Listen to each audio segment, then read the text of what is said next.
Hello, this is Angela and this is my project on the design of an earth dam in Kajiado. The main reason why I did this project is because of addressing the issue of water scarcity in the area. The main issues being over-reliance on water pumps, shallow wells and boreholes which do not meet the water demand in Kajiado. The water vendors in the area sell water at exorbitant prices that are above recommended prices by the Ministry of Water. An average person in Kajiado walks about 10 kilometers or more in search of water every day. These are the earth dam design components as you can see from this photo. The main focus of my presentation is geotechnical analysis, reason being soils is an important part of the design and also the main material used for construction of an earth dam. Therefore, it is important to determine and understand the characteristics of the soil before they come into use. This is the site for my project as seen from this Google Earth image. This is the river where the earth dam will be constructed. The river is called Old Kajiado River. I took soil samples from 3 points, mainly here, and here as I illustrate. 3 different test pits at a minimum of 5 meters distance from each other. 3 test pits because they increase accuracy of data collected. The first test I did was sieve analysis, and these are the arrangement of my sieves alongside the sizes as you can see from here on a mechanical shaker that shook the samples for 10 minutes.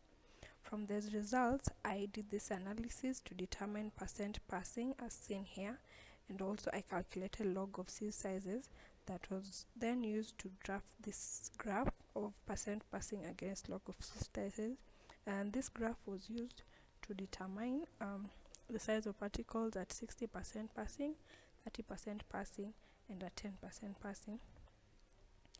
This is because they were used to calculate the coefficient of uniformity and coefficient of gradation using these 2 formulas as shown.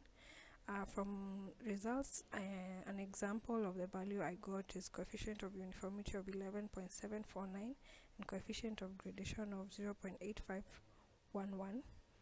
This meets the criteria because coefficient of uniformity is required to be above 4 and coefficient of gradation should be within 1 to 3. Next test I did was at a bag limit, which includes liquid limit and plastic limit. This is the Casa Grande apparatus I used to determine liquid limit, and plastic limit was determined by rolling soil samples between the fingers to a diameter of 3 millimeters and oven drying.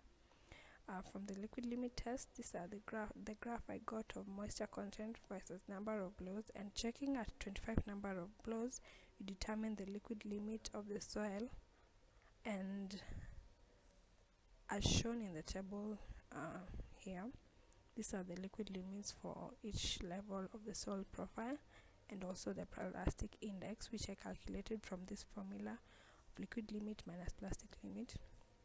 These values of plastic index are used to classify the soil, whereby value of 20 to 40 gives a high plasticity and value above 40 gives a very high plasticity, and the values for plastic index and liquid limit were used to in this chart to further classify the soils, and I discovered that all the soil samples values lie above the A line, and they all have a liquid limit of above 30%, which meets the criteria for soil required for an earth dam.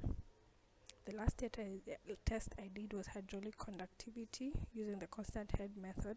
This was the arrangement or the setup of the experiment. From the values I got, I calculated hydraulic conductivity using this formula, and at the different levels, these are the values I got, and these values coincide with soils that are classified as good drainage, and these values coincide with soils that are classified with poor drainage, and from this we can infer that this type of soil is suitable for use on dam components that are pervious, and this for dam components that are impervious. This is how an earth dam looks like in real life, an example. Thank you. This is the end of